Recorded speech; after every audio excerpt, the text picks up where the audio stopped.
சென்னையில் நடைபெற்ற இந்திய தொழில் கூட்டமைப்பின் தென்மண்டல மாநாட்டில் முதலமைச்சர் எடப்பாடி பழனிசாமி கலந்து கொண்டு உரையாற்றினார். தொழில் நிறுவனங்களுக்கு தேவையான ஒப்புதல்கள் மற்றும் உரிமங்களை ஒரே விண்ணப்பத்தின் மூலம் ஆன்லைனில் பெறுவதற்கு நடவடிக்கை எடுக்கப்பட்டுள்ளது என்றும், விரைவில் இது நடைமுறைக்கு வரும் என்றும் அவர் கூறினார். விரைவில் புதிய வான்வெளி மற்றும் பாதுகாப்புத்துறை தொழில் கொள்கை வெளியிடப்பட உள்ளதாகவும் அவர் குறிப்பிட்டார். 2011 முதல் 2017 ஆண்டு வரை 1,25,970 கோடி ரூபாய் அந்நிய நேரடி முதலீட்டை தமிழகம் ஈர்த்திருப்பதாகவும் முதலமைச்சர் சுட்டிக்காட்டினார்.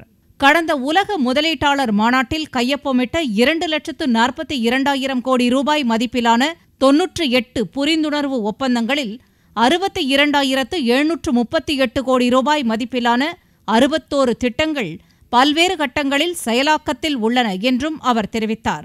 இதன் மூலம் 76,777 நபர்களுக்கு வேலைவாய்ப்பு ஏற்படுத்தப்பட்டுள்ளதாகவும் அவர் கூறினார். அடுத்த உலக முதலீட்டாளர் மாநாட்டினை 2018 ஆண்டில் மிகச் சிறப்பாக தமிழக அரசு நடத்தும் என்றும் முதலமைச்சர் எடப்பாடி பழனிசாமி தெரிவித்தார்.